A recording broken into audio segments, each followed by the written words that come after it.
pense que depuis décembre, il y a un phénomène, je veux dire, une maladie qui a commencé par la Chine, qu'on appelle le coronavirus Covid-19, parce que, effectivement, quand on parle de coronavirus, le coronavirus en tant que virus existe depuis belle lurette. Donc, pour dire qu'il y a plusieurs maladies qui sont d'origine coronavirus. Donc, comme je le dis souvent aux gens, la grippe que nous faisons, elle peut être d'origine coronavirus, mais la spécificité de cette fois-ci, c'est le coronavirus Covid-19. Et donc, notre avis là-dessus, on dira que, effectivement, ce virus aujourd'hui est une réalité. Cette maladie est une réalité aujourd'hui en Côte d'Ivoire, parce qu'on a commencé par 3 cas, un premier cas, après on est passé à 3 cas, on est passé à 8 cas, à 9 cas, à 15 cas, jusqu'au jour d'aujourd'hui, je crois, après quelques semaines, nous sommes déjà à 179 cas. Donc pour dire que c'est inquiétant, et ce virus, depuis bientôt 3 mois, pour ne pas dire 4 mois, quand même, commence à effrayer tout le monde entier, et plus précisément l'Europe.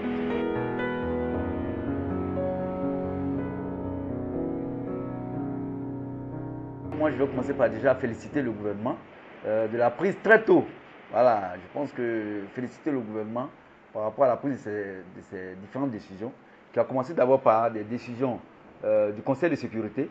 Le président a commencé par convoquer d'abord un Conseil de sécurité, parce que la santé est un problème de sécurité.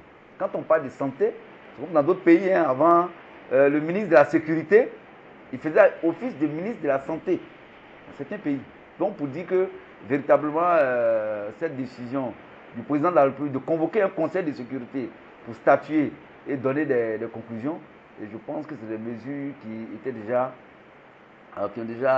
qui certainement ont permis certainement même à la Côte d'Ivoire de ne pas avoir des multiplications de cas. Parce que certainement, je veux dire, peut-être ça n'a pas été très très tôt, mais au moins, quand on a vu l'arrivée de cette pandémie véritablement vers l'Afrique, et des mesures ont été prises. Donc, des mesures que nous avons trouvées très salutaires et qui véritablement contribuaient à réduire la propagation du virus. On a commencé par fermer les boîtes de nuit, on a commencé par prendre des décisions pour ne pas avoir des rassemblements de plus de 50 personnes, on a commencé par donner des conseils aux Ivoiriens qui doivent respecter la distanciation sociale de 1 mètre entre eux, parce que véritablement le virus Covid-19 est une maladie, infectieuse, est une maladie virale infectieuse.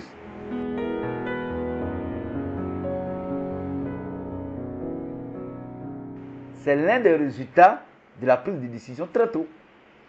Parce que je pense que le virus est arrivé, le virus est apparu dans certains endroits. Quand il prend le cas de la Chine. La Chine est un pays très peuplé. Très peuplé. Donc, avec les mouvements de personnes, quand le virus est apparu, certainement, on n'a pas trop fait attention. Et il y a eu plusieurs... Les gens sont contaminés très rapidement. La chance qu'on a eue, et puis je peux dire, mais la chance que l'Afrique a eue, ça, je voudrais déjà remercier le grand Dieu pour ça. La chance certainement qu'on a eue, c'est que ça n'a pas commencé chez nous. Donc, avant que ça n'arrive, on avait déjà des échos de tout. Donc, des prises de mesures de prévention, on a commencé à les prendre très tôt. Donc, il y a ça. Et puis, il y a un autre avantage qu'on a. Vous savez, l'Afrique est une population très jeune. Ça, il y a un avantage dans le coronavirus. Quand vous constatez le coronavirus affecte plus, quand vous voyez les statistiques des personnes plus vieilles. Donc, vous voyez l'Afrique, je veux dire l'Europe, a une population un peu plus vieille que l'Afrique. L'Afrique a cette chance-là d'avoir une population très jeune. Ça, c'est déjà un élément très important. C'est déjà un élément très important. Et puis, chez nous, particulièrement en Côte d'Ivoire, on a pris les décisions aussi de prévention ou des décisions pour protéger les Ivoiriens aussi très tôt. Parce que d'autres pays, il y a certains pays qui ont un peu négligé. Parce que quand je prends la Chine, je parle de la population, ils sont très nombreux. L'Europe, un peu partout, les gens sont nombreux. Et puis, ils ont une population un peu plus vieillissante. Donc, compte tenu de tout ça, je pense que le taux de cas graves s'est multiplié. Sinon, il peut y avoir des cas de corona, mais de forme mineure. C'est-à-dire, peut-être que vous faites simplement, vous éternuez, vous avez des premiers signes, mais vous n'êtes pas arrivé au stade de gravité qui puisse demander qu'on vous envoie dans une salle de réanimation pour que ce soit vous réanimer. Là, vous commencez à faire un syndrome de détresse respiratoire aiguë. Quand on arrive à cette phase, je pense que c'est des phases un peu plus complexes parce que le virus s'attaque aux poumons, il s'attaque au niveau cardiaque, au niveau rénal. Et puis encore, ce qui pourrait être un peu plus grave aussi, si vous êtes sur, on appelle ça en médecine, un terrain. C'est-à-dire que vous êtes sur un terrain immunodéprimé, c'est clair que le virus va avoir plus rapidement raison de vous. Hein?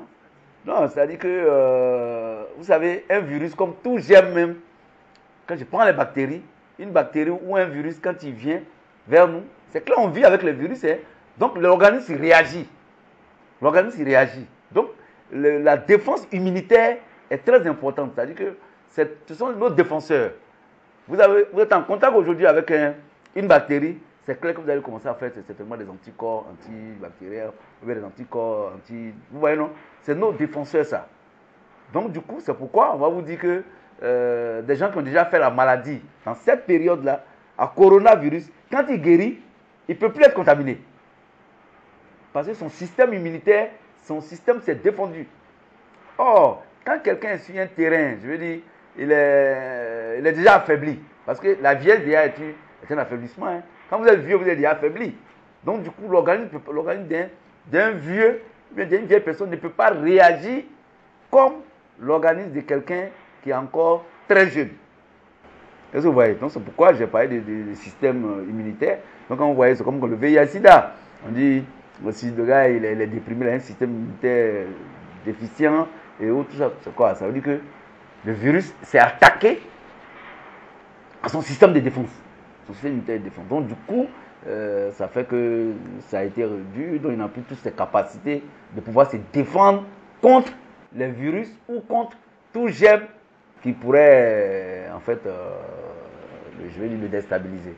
Donc, on peut dire que le terrain est très important. Ça vous voyez, quelqu'un qui fait un coronavirus qui est asthmatique, son cas sera plus compliqué. Quelqu'un qui fait un coronavirus qui est diabétique, son cas sera plus compliqué. Quelqu'un qui fait un coronavirus qui est cardiaque, son cas sera plus compliqué. Quelqu'un qui fait un coronavirus. Donc, pour dire, quand le virus est associé à d'autres maladies, un peu plus chroniques, quelqu'un qui fait une insuffisance rénale, quelqu'un qui a un problème, et puis en même temps, le coronavirus vient se trouver. Donc, son corps est en train de se défendre déjà contre la pathologie qui est là. Il y a une autre pathologie qui vient se greffer, qui lui demande beaucoup d'efforts. Imaginez le coronavirus qui, je veux dire, vous avez un syndrome de détresse respiratoire. Vous voyez l'effort fourni par tout le système immunitaire, par la respiration, par la circulation sanguine, tout l'organisme est en mouvement de défense. Mais quand vous n'avez pas toute cette énergie de vous défendre, du coup, vous prenez un coup.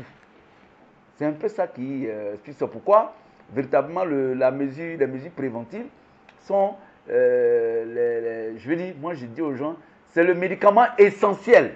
La prévention est le médicament actuellement essentiel pour nous tous, qu'on soit pays africain, qu'on soit européen, parce que les plateaux techniques, les différents plateaux techniques, véritablement, si on veut aller au stade de maladie sévère, c'est très compliqué pour nous pour pouvoir. Quand on dit le plateau, parce qu'aujourd'hui, il faut combien de lits? Il faut combien de lits d'hospitalisation en réanimation pour réanimer les gens? Il faut combien de boîtes de trucs d'oxygène pour préparer? Donc tout ça, ça fait lourd.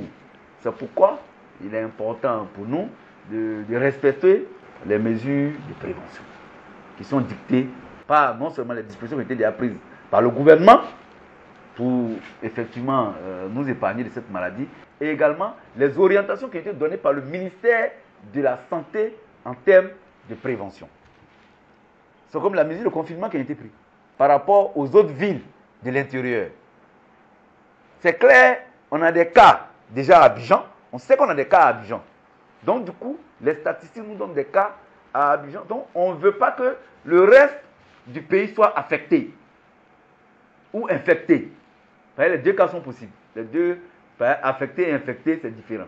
Infecté, ça veut dire que tu as... Mais affecté, c'est... donc du coup, les deux cas, pour éviter que les autres parties du pays soient infectées ou affectées, le gouvernement a pris de grandes décisions de confinement. Mais ce n'est pas pour toujours. C'est pour maîtriser la période. Parce qu'une épidémie, ça s'inscrit dans le temps. Une épidémie, c'est la division de l'épidémie, dans le temps. Quand ça devient, quand il ne veut pas se circonscrire dans le temps, on va parler d'endémie. Donc bref, pour vous dire que ces mesures-là que le gouvernement a prises, elles sont de très bonnes mesures pour freiner la propagation du virus. Et je m'amuse souvent à le dire à certains amis. Je dis peut-être si on avait même pris les mesures, comme on ne le savait pas, sinon très tôt, peut-être que ça n'a même pas venu en Côte d'Ivoire. Mais comme quand ça a commencé en Chine, c'est comme des épidémies, c'est quand ça commence, on pense que c'est sectorialisé, c'est localisé. Mais ça allait très vite. Le coronavirus, vraiment, il allait plus vite que les scientifiques que nous sommes.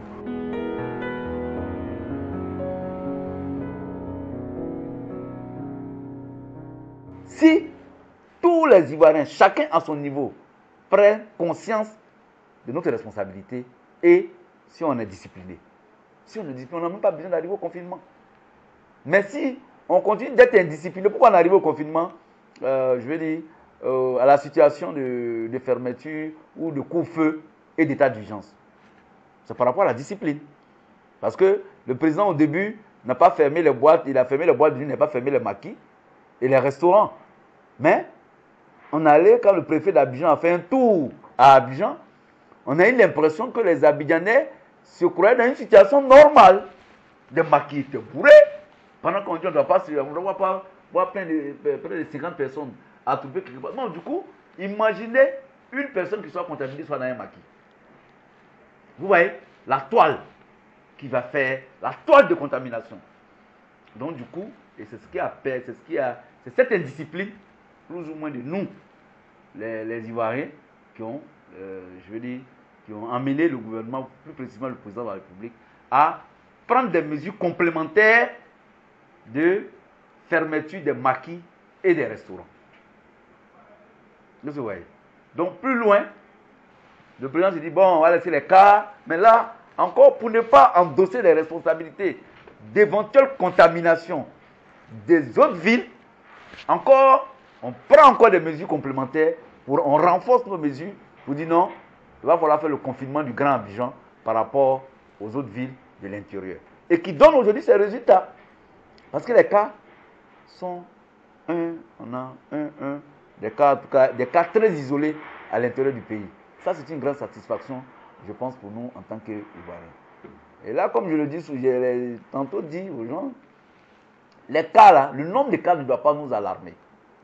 En tant que spécialiste de santé, le nombre de cas ne doit pas nous alarmer. Parce que, j'ai dit aux gens, avant qu'on ne prenne la décision, il y a combien d'avions qui sont rentrés en Côte d'Ivoire?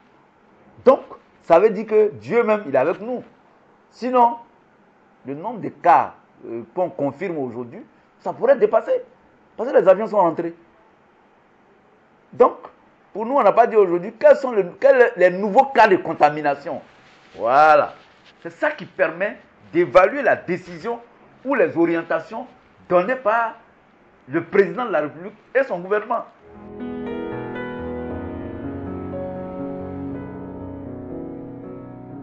Je souhaiterais que nos autorités sanitaires, quand ils viennent donner les résultats des chiffres, parce que moi j'appelle ça des résultats, quand ils viennent nous annoncer des chiffres, il ne faut pas qu'on fasse du copier-coller comme chez les Blancs. Ok? Pour moi, les gens viennent dire à tel nombre de cas. Mais nous là, comme nous on est conscients que c'est une maladie qui est importée et qu'il y a un certain nombre de décisions, une décision qui a été arrêtée par le gouvernement, ça serait intéressant pour nous de dire, voilà, on a eu 100 cas, ou on a 179, pardon, on a 179 cas aujourd'hui. Sur les 179 cas, on a 175 cas d'importés, diagnostiqués, confirmés, mais d'origine importée. Quand je dis d'origine importée, ça veut dire qu'ils viennent d'arriver de pays à risque. Est-ce que vous voyez? Ils viennent d'arriver de pays à risque. Donc imaginez si on dit 175 cas qui viennent d'arriver de pays à risque, et puis les 4 autres cas sont des cas de contamination, mais la Côte d'Ivoire se tape les mains. On dit, ok, les décisions prises par le gouvernement et par le ministère de la Santé, ça marche. Les Ivoiriens sont disciplinés, les Ivoiriens sont responsables et le président de la République est content, le gouvernement est content. Ça, voilà ce que moi je propose comme en termes de communication des chiffres. Mais vous savez comment on est en santé publique?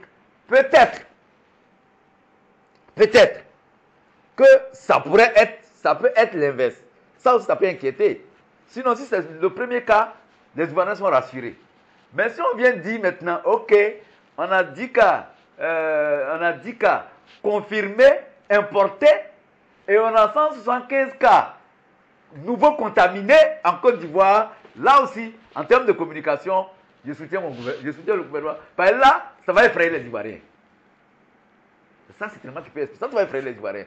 On dit, ok, sur les 179 cas, nous avons 10 cas qui sont venus de l'Europe, des pays à risque, mais les cas de contamination locale, on en est à 175 cas. Là, c'est pas bon. Ça veut dire que les Ivoiriens, ceux qui sont venus n'ont pas respecté leur mise en quarantaine, ils ne respectent pas, et leur confinement individuel qu'on leur demande, le confinement qu'on leur demande, ils n'ont pas respecté. C'est ce que ça veut dire, clairement en santé publique. Ça veut dire qu'on n'a pas respecté.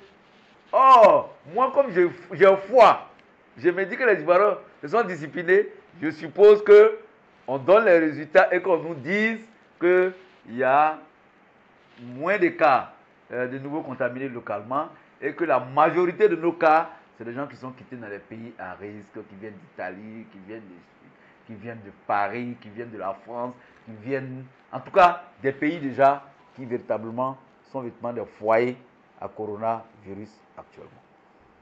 Donc, moi, c'est ce que je peux faire comme commentaire sur les statistiques. Sinon, pour moi, dire nous avons 179 cas, simplement, pour nous Ivoiriens, pour nous population lambda, ça ne nous permet pas ça ne nous rassure pas. Mais, comme je dis, les statistiques, les trucs, c'est une question d'avoir des données de management. Peut-être que nos managers, qui sont les autorités, ont ces différents cas à leur disposition. Peut-être qu'on n'a pas envie de le mettre à la disposition de nous, la population. Mais comme on est en situation de crise, parce que toute crise a besoin d'être, il faut mieux éclairer les gens en situation de crise. Donc ceux qui ont besoin pour moi d'être rassurés, c'est les Ivoiriens, c'est la population ivoirienne. Donc il faut leur donner l'essentiel de l'information, et l'information juste. Et puis il y a quelque chose que les Ivoiriens doivent savoir aussi. Ce que je dis aux gens, les Ivoiriens doivent savoir que le coronavirus, ça ne veut pas dire. Parce qu'aujourd'hui, quand on dit que quelqu'un atteint de coronavirus, mais il est devenu, on se méfie de lui, on a peur. Il y a une stigmatisation qui se met en marche. Donc effectivement, on dit d'être confiné, mais ça ne veut pas dire qu'il est contaminant à vie. Non.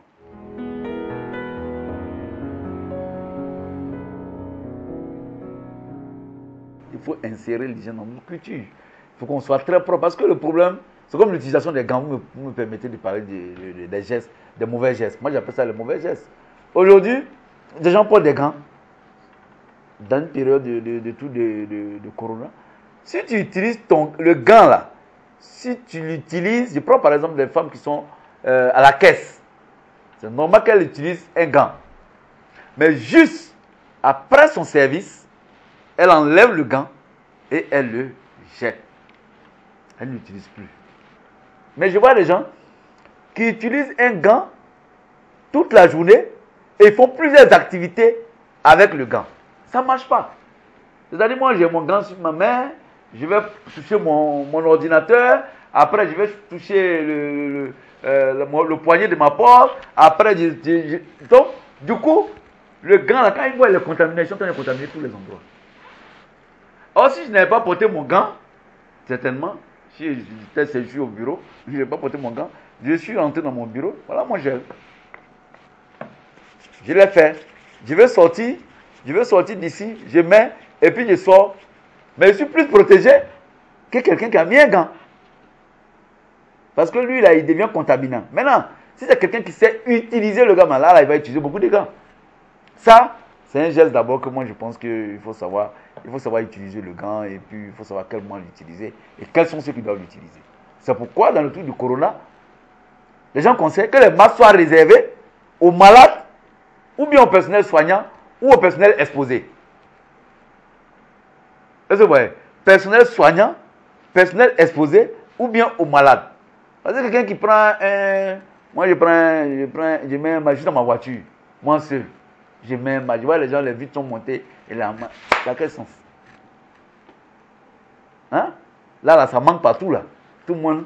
On ne gagne même plus. Donc, c'est ça qu'on appelle, ça c'est le facteur du développement durable. Là, vous me permettez de venir dans la gestion des trucs, le développement durable. Quand on dit le développement, il faut savoir gérer le peu.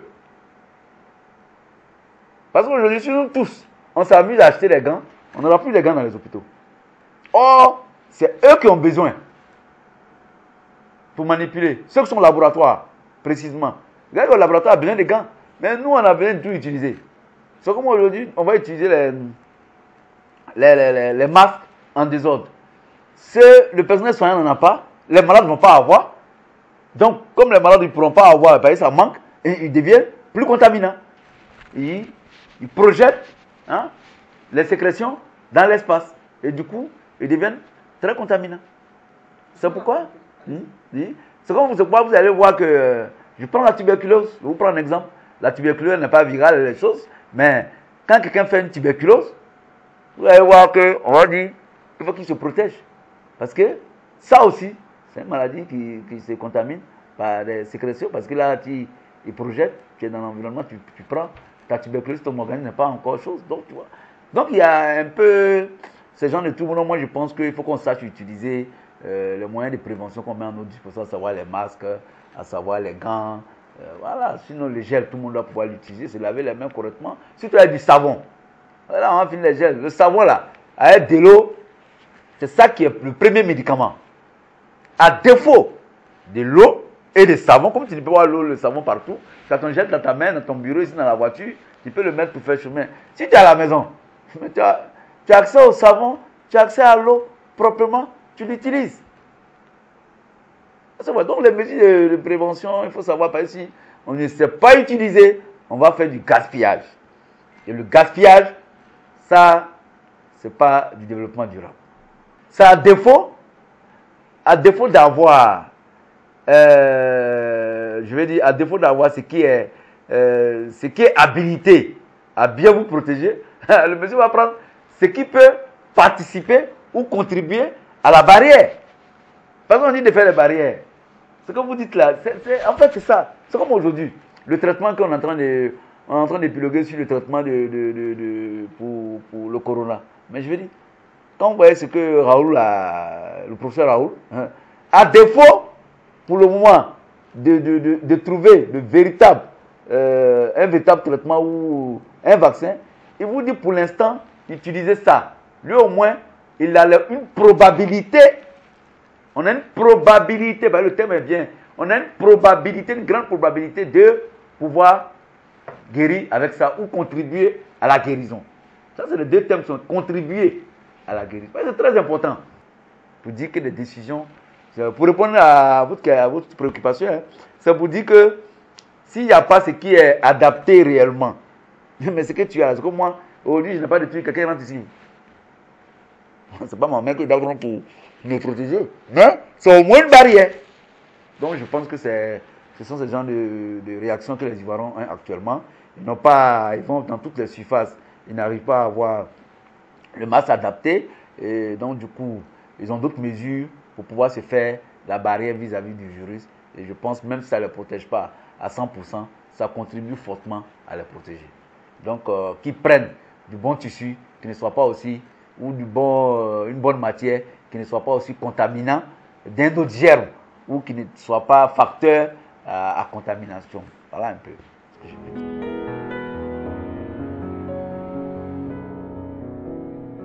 Moi, je me dis que le coronavirus qui est venu aujourd'hui, il est venu pour renforcer, ça nous permet de renforcer nos mesures d'hygiène. Sinon, on doit toujours mettre l'accent sur l'hygiène. Parce que ce n'est pas seulement les virus. On est entouré de bactéries. On est entouré de parasites. On est entouré de virus. On est dans les champignons.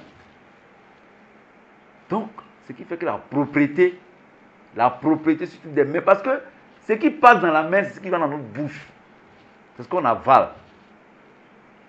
Donc, se contaminer via la main, c'est pourquoi le lavage régulier des mains, qu'on soit en situation de corona, qu'on ne soit pas en situation de corona, il doit être quelque chose de régulier et de principe pour tout individu. Parce qu'il y a des maladies, hein. On parle de virus aujourd'hui, corona, mais c'est parce que il va vite. Donc il crée une détresse, il crée, je veux dire, une situation vitale un peu plus compliquée, non? On a le virus, on a comment on appelle? L'hépatite virale. On a l'hépatite virale. On a l'hépatite C. On a l'hépatite B. On a plusieurs hépatites, mais qui sont plus compliquées.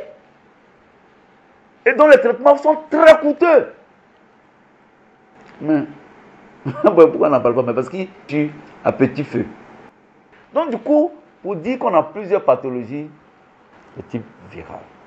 Donc, ce qu'on doit pouvoir faire, c'est de rester serein, c'est de ne pas paniquer et de respecter les mesures arrêtées par le gouvernement, par le président de la République pour la défense des Ivoiriens et surtout les mesures arrêtées par le ministère de la Santé, pour les mesures préventives arrêtées par le ministère de la Santé pour qu'on soit véritablement protégé contre ce virus-là. Et c'est ça qui va nous permettre de rompre la chaîne de contamination. Tout ce que le gouvernement est en train de faire là, c'est de rompre la chaîne de contamination. Quand on réussit ça, on va lever tout. Mesures d'urgence, couvre-feu, et autres. Il y a une période, ça va pas, je pense que ce ne sera pas trop long. On prie Dieu que, en tout cas, les Ivoiriens soient protégés au maximum de cette pandémie. Que Dieu protège la Côte d'Ivoire, qui protège les Ivoiriens et que tous les Ivoiriens, parce que le coronavirus n'a pas de, ce que je disais un jour, on n'a pas de couleur de parti politique. Qu'on soit tous mobilisés pour accompagner le gouvernement dans cette lutte-là. Il n'y a pas à faire de parti politique dans le corona. Donc, bref, je suis très heureux que tous les politiciens, en tout cas tous les leaders, ont pris quand même ont donné des messages assez forts pour la lutte contre cette pandémie.